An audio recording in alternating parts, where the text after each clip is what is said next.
Okay, so some of the reasons that we some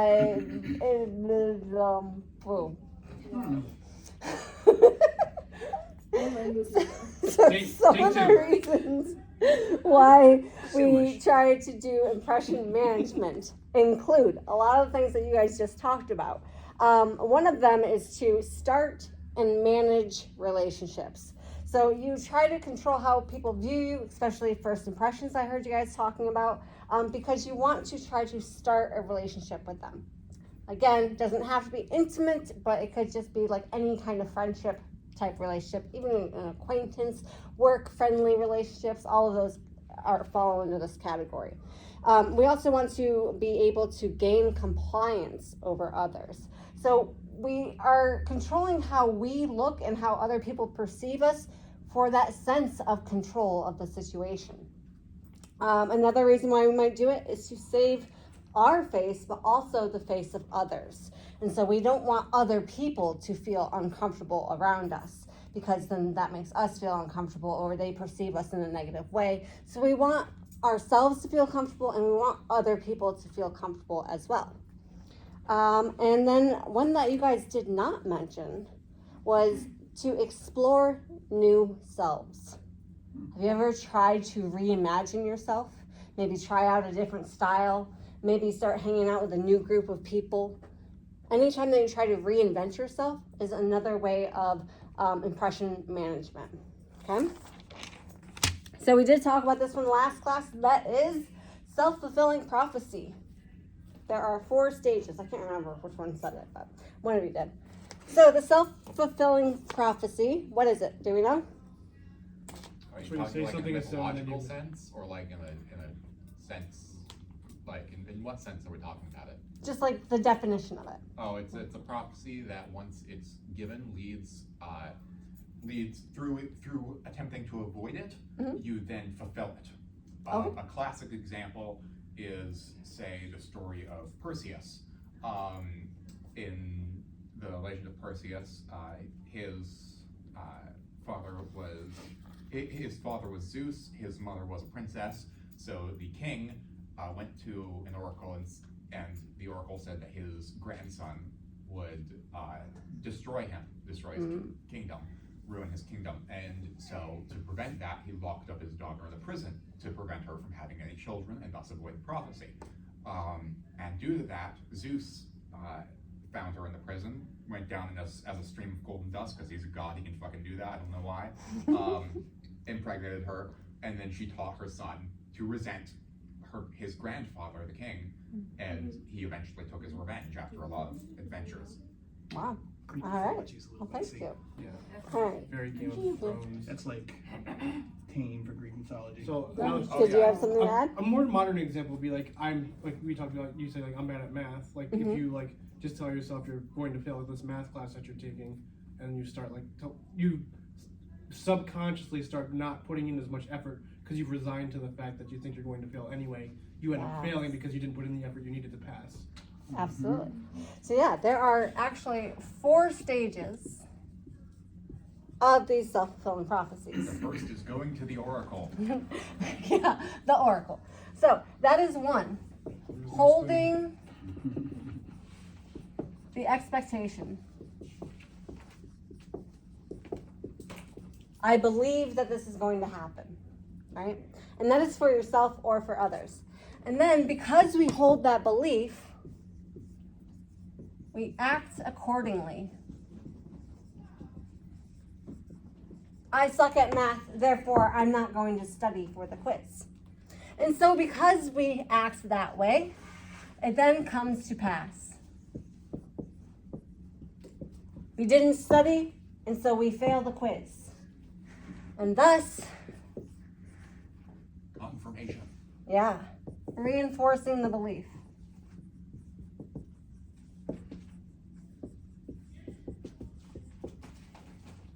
Yep. So essentially, the confirmation. So you have this belief about yourself, and because you have that belief about yourself, you act on that belief. And because you acted on that belief, everything that you thought would happen does in fact happen, and that reinforces the belief, See, I told you, I knew I sucked at math. The solution is to never have any beliefs. There you go. So another example is, I'm lazy. So he didn't do the work and he failed because he's lazy. Therefore, it is proof that he is lazy, right? And so because he has proof that he is lazy, he has the belief, I am lazy. It's just this whole big cycle. So we are constantly creating and recreating our own self-concepts. As we discussed last class, self-concept is something that is objective, right? It's malleable. We can change our own self-concept. Just because you believe something about yourself does not mean it has to stay that way. And we are constantly recreating ourselves. It's just lately that all over social media, it's like, oh, become a new person in 30 days. Oh, in 90 days, be unrecognizable.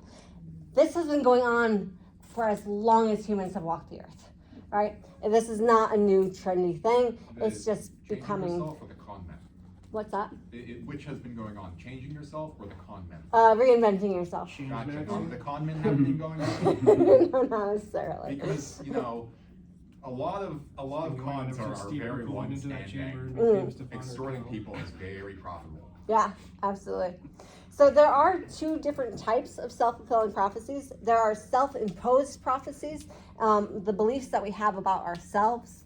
But then there are also self-fulfilling prophecies that are imposed on us by others.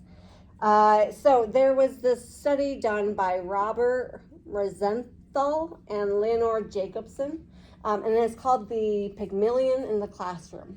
And essentially what they did is they took a bunch of different teachers, and they took these teachers into classrooms, and they said, hey, your group is the smartest group. They are the best students. They are all honor roll. They're going to do amazing in your class. Your students, they are the worst. Every single one of them will fail. They're lazy. They don't do their work. You're going to have a horrible time with them. What do you think happened? Everybody, the professor treated them accordingly. Yes. And basically, if you're going to treat me like a thief, I might as well just steal at this point. Yeah, exactly. So because all your students are the brightest and the best, you spent more time with them, making sure that they did everything correctly, and therefore their grades increased. Your students, you knew they were the worst. Why even bother giving them extra time? They're not going to do well in your class anyway, no matter how much time you spend with them. And so you ignored them. And what ended up happening is the students that were told were the amazing group, they had much higher grades than the students that were told that they had poor grades. And this, of course, started off with a completely random group of kids. They were all essentially equal in their skills and their abilities. But it's how the teacher treated them, the teacher's preconceived ideas of what was the expectations of these students, that determined how well those students did. And you had a question. Yes, you said that it was the Pygmalion in the classroom? Yes. Isn't Pygmalion the guy who fell in love with a statue? I don't remember. Might have been someone else, but I think he was the one who fell in love with a statue and had that statue animated and married it. Perhaps. I feel like it has... Or was that a different one? I feel like it has something to do with like a chameleon, like the Pygmalion, like they change to Like suit spelled something. P-Y-G. Yeah, Pygmalion. All right. I'm gonna look that up. So I do want to make a personal note here, and that is the self-fulfilling prophecies does not take into account stubbornness. Essentially, you can decide to prove them wrong, right? And therefore, your self-imposed prophecy is stronger if you have grit, especially when facing adversity. So if everyone thinks that you're going to fail, you don't have to believe them. You could be more stubborn than their belief and actually turn things around and succeed.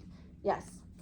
In Greek mythology, Pygmalion was a legendary figure of Cyprus who was most familiar from Ovid's narrative poem Metamorphoses, in which Pygmalion was a sculptor who fell in love with a statue he had carved. There it I is. knew it. Yeah, because he created it, right? And then he fell in love with it. All right. So the impression management strategies are the strategies that people use to influence how other people view them.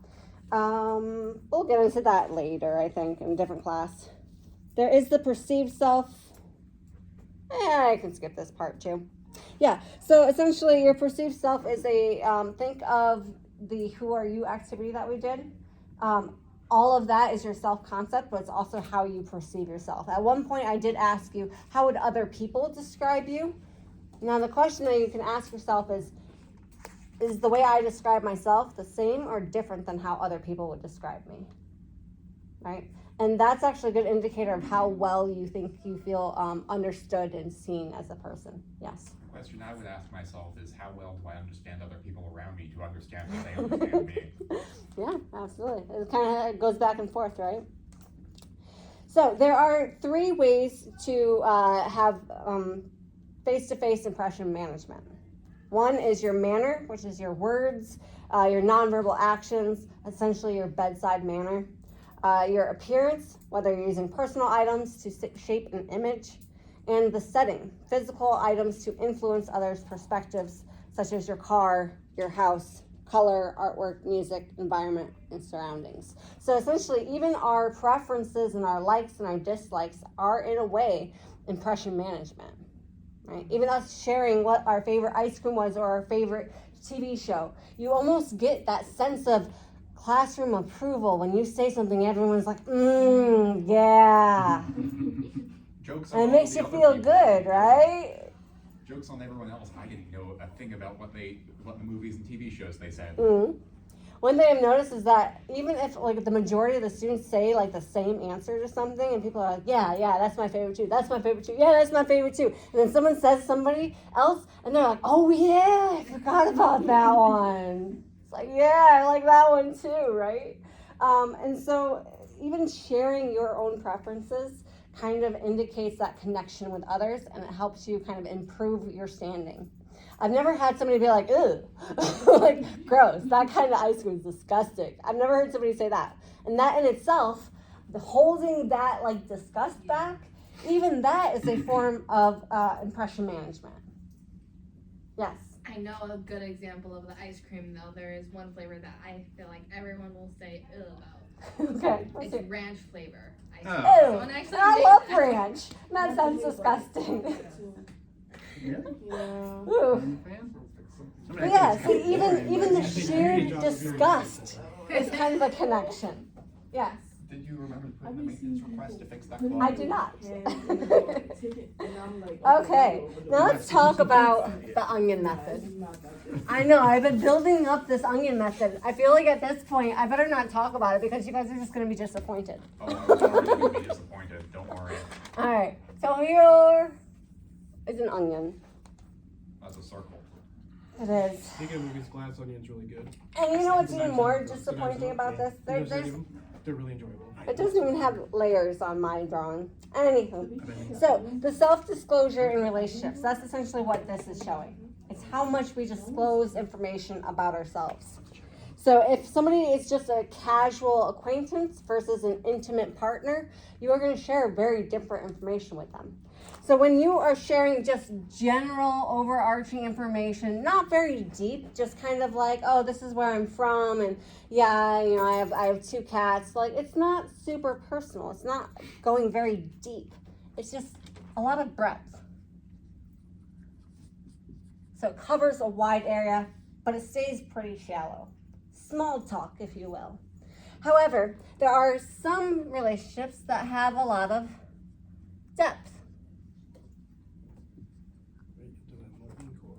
All right, so maybe not so much breadth of wide variety of conversations, but maybe just 1 or 2 things that go even deeper. So this is called the social penetration model, because essentially as you are discussing and having social interactions with people, the deeper that you go, the more penetrating it gets into the self. This is who you really are. Deep down, way deep down inside. Maybe not even you know all of the information there. Yes. Are you sure you just haven't drawn a mathematical unit circle with Maybe. With you know the radius and the radius on the curve of the circumference? Perhaps. Yeah. So let's see. This was developed by Erwin Altman and Dalmas Taylor, in case you guys were wondering. I've had students in the past say, you don't really talk about a whole lot of theories. I do. I just didn't really discuss them as theories. This is one of those theories. Yes. When was it developed? Oh, that I don't know off the top of my head. Oh. But a nice little Disappointed. Google I'm search disappointed in wouldn't be you. hard. I had my expectations so high, you've crushed them. Uh-oh. So It's we her have birthday, leave her alone. I have to go away to cry now. It was your birthday yesterday. It's her birthday today. I know, right? Oh, sure. So there are a few things that we need to have in order to have some self-disclosure, essentially sharing information about yourself. So one is deliberate. You need to deliberately reveal information about yourself. Yes, you can share information about yourself undeliberately, but for it to be self-disclosure, pure self-disclosure, you have to do it willingly and deliberately. It also has to be something significant.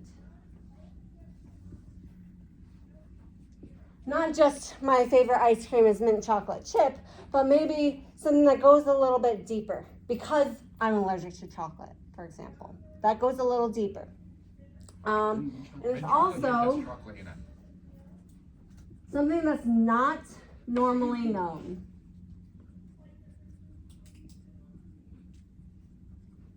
So in order to have that depth, it has to be something significant about yourself that not a whole lot of people know about you.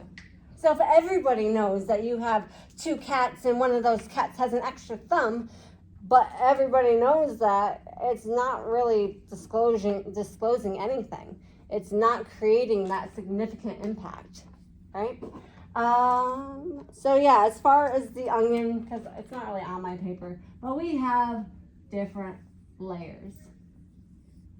So someone might know us pretty well about how we enjoy sports, and they know what kind of sports, and they talk to us about the different players that we have and our favorite players. Maybe they know a little bit more about us regarding our childhood. Maybe we grew up together, we're best friends, and they know all about my family. They know my mom's name and they call her mom, right? So they know a little bit more in that area. However, maybe they don't really know what you do at work.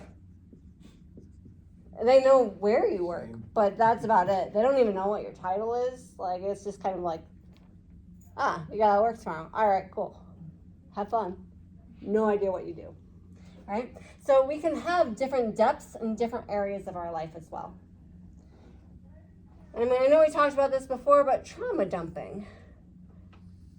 Maybe they know a lot about us because of that one night we had 1 too many drinks, maybe 5 too many, and we had a real deep heart-to-heart crying in our bucket of ice cream. That apple juice goes straight to your head. Yeah, it does. Do you Yeah, it think that does. would still be considered self-disclosure? Yeah. Ooh, that's a good point. Like if you were- Because it's kind of not quite so deliberate. Yeah, like, you know, like, I mean, because it is kind of an unconscious choice, but at the same time, like, you With your knew it was actions. a possibility Yeah. if you were drinking that much, I guess. Couple drinks you put on Tracy Chapman's fast car, I'll tell you anything. In absolute tears. Yeah. That's a good point, because there have been people that, like, I know them very little on the surface, right? But then there's that one day.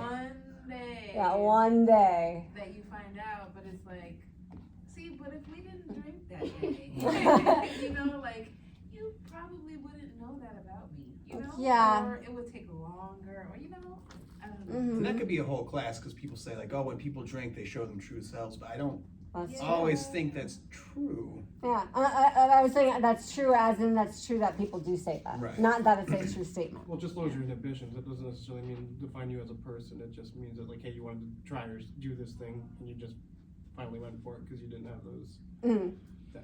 that Yeah. annoying voice reining you in.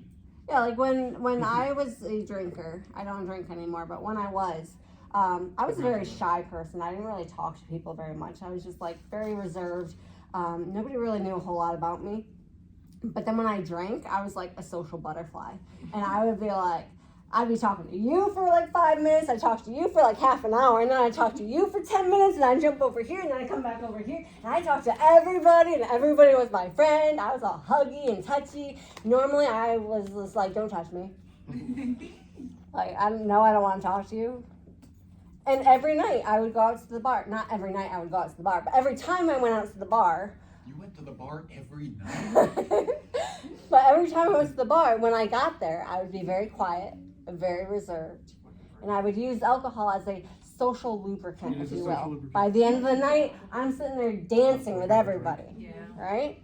And so Drinking when at I the bar, like, stopped $7 drinking, I actually had to relearn how to socialize with people. Like, it was hard for me to just talk to somebody without having that alcohol lubricant, right? So as far as is drinking deliberate, I kind of want to say yes, Yeah. because a lot of times we drink in order to have those connections, if that makes sense. Well, for a lot of people, I'm not going to speak for everyone, but for a lot of people, they need that in order to, To even be deliberate. yes. So it's not letting me off the. All right, so there's that one. There's the onion method. Lots of different categories in our lives, lots of different depths of how we get to know somebody. When you have your very best friend, they're probably, for the most part, hanging out in here. BFF. And then maybe you have a significant other, a partner, if you will. That person would be in there.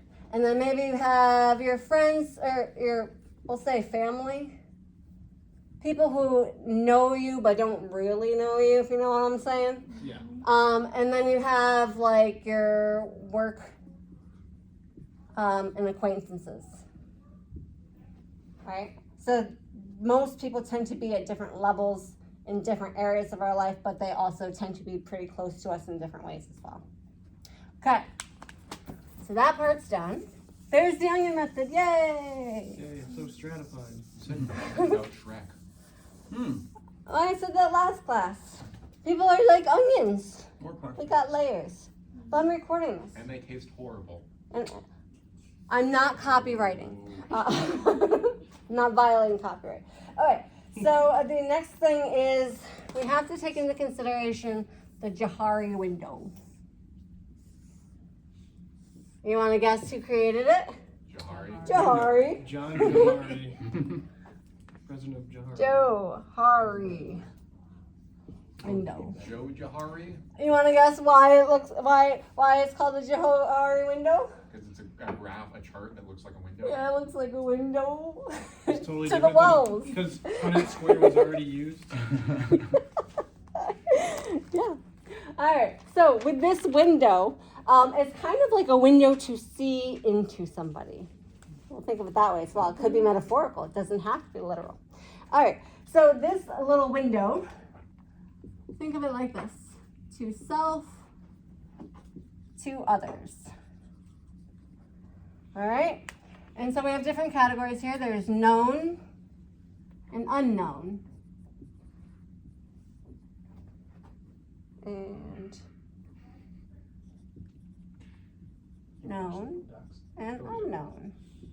One of the first years I had a DVD back when you buy. All right, so the things about us that we know and everybody else knows about us is called open. It is open for all to see. This is what we all know. All right? And then, of course, there's the hidden. These are the things that I know about me, but you don't know.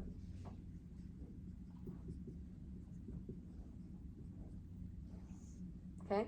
So maybe you don't know that I'm the type of person that when I cut the brownies, I scoop out the one in the middle Hell yeah. before I put it on the table.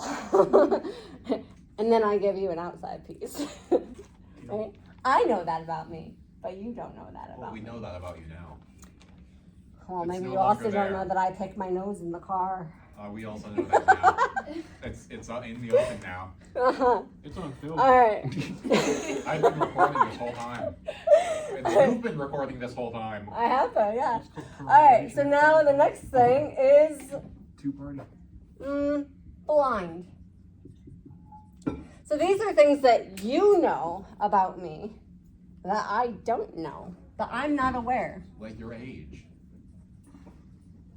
No, because I know how. Oh, yeah, you're right. Because I don't know how old I am, but you know. All right. So you know, I don't know. Like you've got a booger hanging out of your nose? Yes, exactly. You don't really. Well, I'm but just giving an I know I don't because I just picked it in front of you. Right. Yeah. Fair. Okay. So Pre- you you know only this get about me, one but I nostril. don't know. So maybe you know that when I'm talking, I say like a lot, but I don't hear it until I watch the video later. Actually, I say so. Yeah, a lot. I say so a lot, and I did not realize that until after I was watching the videos. So yeah. Is So this the just next a void? thing Like, is nobody what is knows? unknown. The abyss. So this is something that no one knows.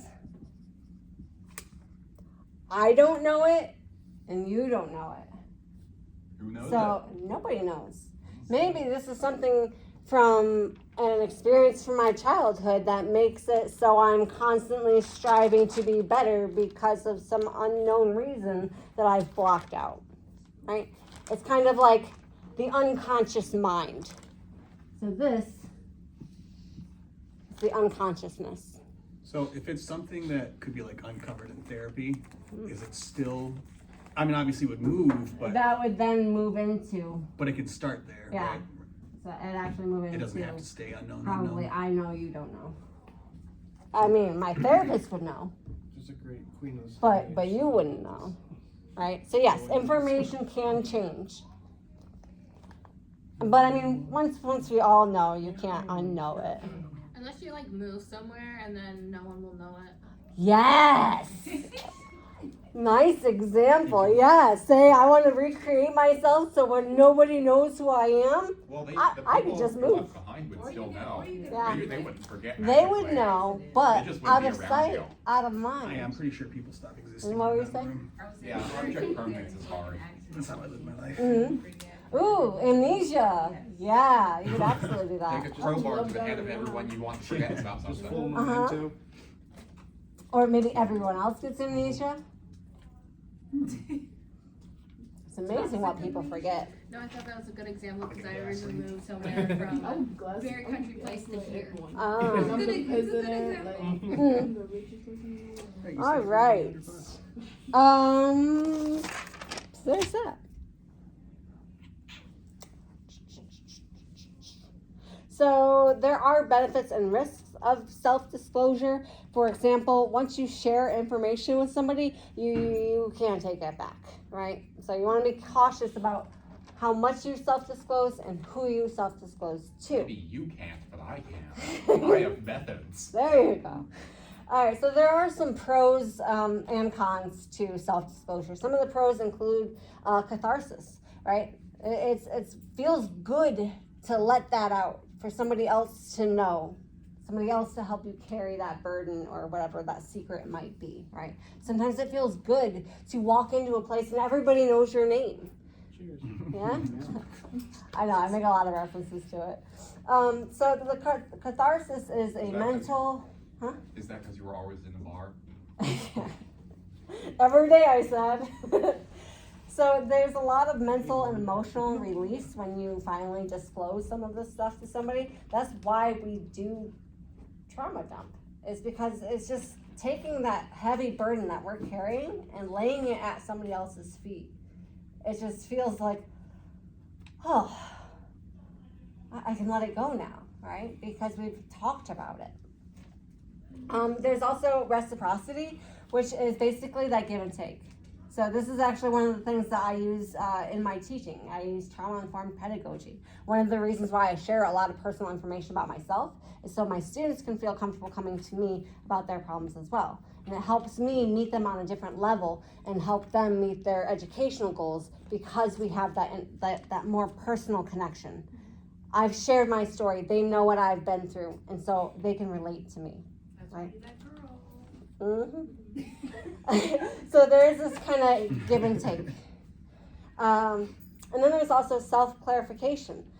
Think of therapy, where it just feels good to talk it out, to finally say things out loud, and then you're like, oh my God, I am turning into my mother, right? Because you wouldn't have known that if you didn't say it out loud and been like, yeah, this is all the stuff that's happened in my life, and this is how I'm responding to it, and it's like, oh my gosh, this feels so familiar, right? And so wouldn't have come to that conclusion if you hadn't talked it out with either your friend or a loved one, or even writing an essay, right? Believe it or not, you can just go to a tutor and talk it out with them. Be like, well, I think I'm going to write my essay about this. And they'll be like, oh, well, where's that going to go? And what do the paragraphs look like? And you just talk it out and you talk it out. And the next thing you know, it's like, oh my God, I know exactly how to start this now, right? Sometimes just saying it out loud helps you reorganize things and have it make sense, because our brains have to put things in order to speak them and have our language make sense. And so when we do that, it makes our brain slow down and kind of organize it for us. And the next thing is self-validation. Sometimes it just feels really good to have somebody else say, wow, I can see why you're upset. Like, holy cow, I'd be pissed off too, right? Just knowing that your feelings are valid can feel really good. What else do we have?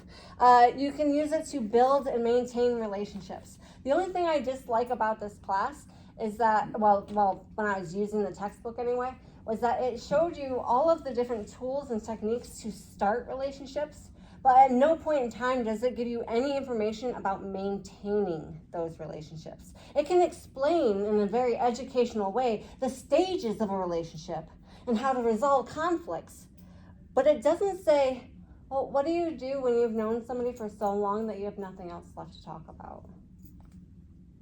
What do you do when you haven't seen somebody in a long time, and it's not like we just saw each other yesterday, and it's not like it just picked up where we left off? What do you do when the relationship, the flame, starts to die? Nothing in the textbook said anything about how to maintain those relationships. Or when each individual in the relationship starts to change. Yeah. How do we respond to that? So that's one of the reasons why I stopped using the textbook, is because you guys are the experts. Okay. Next one is social influence. So you can use self-disclosure to increase control over another person or the situation. For example, just saying, hey, when you say that, it actually really hurts my feelings. You're sharing the information, trying to get them to control them in a way to stop doing that thing that's hurting you, right? So that's one form of self-disclosure. Being like, hey, it really bothers me when you don't do the dishes, because I always got yelled at when I was a kid for leaving dirty dishes on the counter. And it's kind of triggering for me. Bit of a self-disclosure there. But it is to try to get them to understand where you're coming from and why it bothers you so much. Not that you have to explain yourself to begin with, but I'm just saying, it does help to build a connection if they can understand why you are responding the way that you are. How are we doing on time? All right, we're good, right? What time does class end again? 2:45. Awesome. All right, some of the cons of self-disclosure is that, unfortunately, sometimes it can cause somebody to reject us. Maybe you disclose, like, hey, actually, so I'm schizophrenic. I'm on medication, but sometimes I don't take it because I don't like how it makes me feel, and I might do things that might not be great for our relationship. And someone might be like, yeah, I can't deal with that. I'm sorry, right? So a lot of times when people are struggling with mental health situations, whether it's depression, bipolar, ADHD, OCD, anything, right? Like sometimes we don't want to share that information because we are afraid that people will reject us because of it, right? Yeah, I mean, I'm dating someone's like, I have HPV. I'm like, yeah. Yeah, exactly. So like sometimes we are scared to share that information. I mean, I had my best friend from childhood. I mean, she stopped talking to me because I told her my favorite Skittles was the pink ones, and she likes the purple ones. And she stopped talking to me. Right? There are no pink Skittles. Huh? There are no pink Skittles. Yeah. Well, Yes, there are. The There's a strawberry bag of ones. smoothie Skittles. It's a pink bag. There's an Yeah, the wild berry ones. Oh, That's the purple bag. The purple Yeah. bag, Has the pink. the Yeah. bad one. But- Gotcha. The But fact that those we're came not out talking after sour I was a Skittles is child. just- I was just kind of giving an example. Because at one point I did ask my classmates or my students, I was like, what reasons would it be a good reason to cut somebody off and somebody like from a relationship? And somebody was like, they like a different color Skittles. Yeah. And I was like, oof. I have lost many a friend over that. Yeah, it's impressive, like how It's we harsh. reject people. Isn't it beneficial if you can have Sometimes all the flavors you want, and they can have all the flavors they want, and there's no overlap. They're not fighting over Skittles. you would It's think like when one of so. the partners hates pickles, the other one loves, and so every time you go out for lunch, It's like, one gets 2 pickles. Hmm. Maybe my friends would just separate the ones we liked, and we were like, okay, you get all of these. Yeah. Just take Resource management. Yeah. So some other cons of self-disclosure might be having somebody have a negative impression of you, decrease in relational satisfaction. Hey, you know, when you do that thing in the bedroom, I really don't like that. And they're just like, well, I love doing that. And so this isn't going to work, right? That could happen. You're saying you don't like it when people alpine ski down your dresser? Yeah. Like, drives me nuts every time. What am I gonna do with all my ski equipment? Good thing we're not dating. Good thing. So it can also cause loss of influence. So when I started teaching at SUNY Cortland, I was terrified. I wasn't terrified of teaching necessarily. I'd been doing it here for many years at that point. But what I was terrified about was, what if they find out that I'm a high school dropout? What if they find out that I just got my GED? Are they going to lose respect for me as a teacher because I didn't finish high school? And so the way I overcame that was I said, forget this, I'm tired of being scared that they're going to find out. I'm just going to tell them. And so I had a whole lecture of me explaining my educational journey. And guess what? Nobody dropped the class. And that's when I realized I don't have to be scared of that anymore. Because they don't care. Because after I got my GED, I went on to get a associate's degree, and then 2 bachelor's degrees, and then a master's degree, and then I've been teaching for several years, and I have that experience. So they don't care what happened 20 plus years ago. Sorry, my watch and then the camera, and we're good. So yeah, sometimes self-disclosure, it can be terrifying. But sometimes it can actually turn the situation around. And sometimes we don't self-disclose because we're afraid of hurting the other person. Trying to think of an example here. I can't think of one. I'm gonna be honest with you, I really can't. I don't really like this thing, but they happen to wear that thing all the time, and you don't want to tell them that because you don't want to hurt their feelings, something like that, or Okay. I know it's not Oh, a deep maybe you don't like their self-disclosure, haircut. but- Right. What about, you know what? This happens to me a lot. Okay. When maybe like some random acquaintances decides they want to start making music. Oh, no. And I'm like a hard critic, so it's like, oh, you know, people are so sensitive about their craft and things of that nature. I go through that so much. People are always like, It's great. Fair enough. listen to my thing, and then I hear it, and I'm like, What are you doing, I don't know what to tell you. Yes, that's a perfect example. Thank you. It exists. All right. You made So it. there are a few guidelines for self-disclosure that the textbook that we used to use would recommend, and that is to consider the importance of the relationship. If it is just a random coworker that you are going to see in the elevator for 5 minutes, like, you do not have to tell them your whole life story in those 5 minutes in the elevator.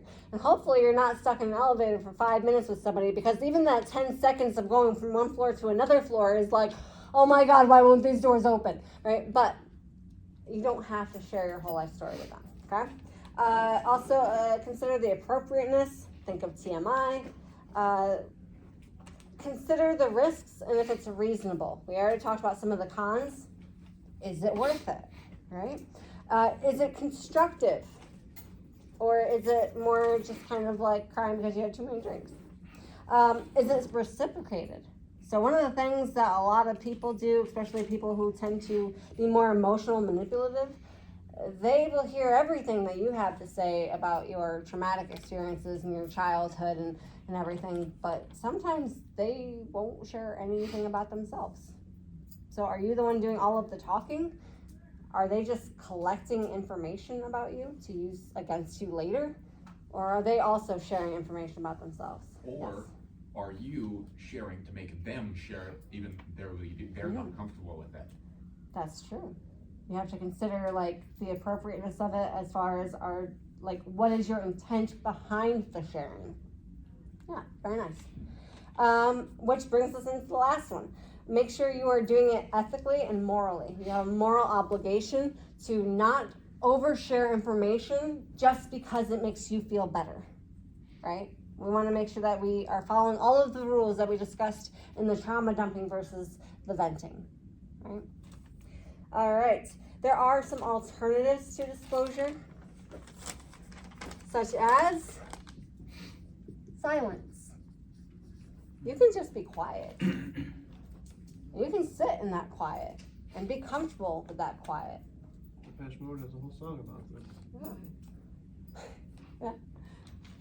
But learn how to sit in that silence. Because when we are uncomfortable with silence, that's usually when we try to fill up that silence because we feel uncomfortable. We will say absolutely anything and everything that comes to our mind just so it's not quiet. There's also, there's a difference between lies of omission versus lies of commission. I'm not going to get into that today because that is for another day. But there is lying. I'm not saying it's the best way to handle it, but it is an option. Interpersonal communication teacher advocates for lying. Yeah. Well, believe it or not, whether I advocate it or disagree with it, do keep in mind that a third of conversations are totally honest. So if a third of them are 100% honest, what's the other 2/3? At least partially dishonest. Perhaps. 66% bullshit. So, an average communicator, which means the majority of the people in this room, we lie 3 times every 10 minutes of conversation. Oh, for sure. I read something about that too, that lying is like very normalized in our society. Yeah. Lie about the simplest thing. Someone says, "How are you doing today?" I'm You say, good. "Yeah, good." I do the white lies to save people's feelings. What about everything? Yeah. The foundation Beautiful is weather broken. today, huh? Oh yeah, it's gorgeous out there. What do they talk about? It's freezing out there. Built on that. Even just a joke line, it's downpouring outside. It's beautiful outside, isn't it? Right. Right? So sometimes those lies don't have to be like Malicious. malicious. Are they just Right? like uses of irony and sarcasm? Could be. Yeah. And that absolutely falls into that. Or white lies. Yeah, white lies too. Protect people. Or these pants make my butt look big? Of course not, honey. Yes. Alright. And then do keep in mind 2 out of 3 lies are selfish. For selfish reasons. Which means not all of our lies are only to protect other people's feelings or to not hurt their feelings or sarcasm. That's what I was trying to say. But 2 out of 3 lies are for selfish reasons, such as saving our own face, making it so we don't seem insensitive, making it so we can be acceptable, right? So those are considered selfish reasons. You had your hand up. Oh, I was just going to mention something that I don't want to mention anymore. Okay, sounds good. So we do have reasons for lying. It's not like we just lie because we're all like a bunch of liars. We have reasons behind it. Those include saving face for other people, to acquire resources. Hey, Dad. How you doing? You know you're my favorite dad, right? You might also lie to initiate interactions. Excuse me, I'm lost. Can I have your phone number? I lost mine. Right? Hey, I'm new in town. Where's the best place to go? You could also lie to avoid conflict. New in town? Hey, did you remember to take the garbage out? Of course I did. What kind of person do you think I am for getting something like that? You only asked me to take it out like 3 times. Or how about to take leave or essentially exit the conversation. Oh, would you look at the time? I really gotta go. Gotta go iron Gotta go. like Gotta go, Go gotta my go, gotta go right now. Gotta chase that rabbit. Save face for self. We already talked about that. To protect your resources. Can I get 20 bucks, man? You know what? I just used my last 20 in the vending machine. Sorry about that. Or- I only have cards on me. Yeah. I use that one a lot on the street. Socially gracious, and get this one, to avoid interactions. Right? So all of those are reasons to lie. The old fake phone call. And then there is equivocating. Do I want to get into this? What time is it? 2:34. We have 10 minutes left. True, false, equivocating. I don't think we need to talk about equivocating. But basically, there's a thing called equivocating, which you can tell like a half truth or a half lie or a little white lie or a complete lie. It's all different varieties. So like you can kind of do like a 6% lie, 3 to 4% is a hurtful truth, and 90% is just kind of beating around the bush. Skim lie. Yes. All right, on that note, yes. One thing that's important to remember, if you are dealing with the Fae, everything they say is true, Uh-huh. but it's misleading. Good You gotta to keep that in know. mind. Do not Yeah. ever give them your name. So if you talk to an oracle, just know that they're not lying, but They're it's just all misleading about you. interpretation. To your ass. All right, you guys are free to go.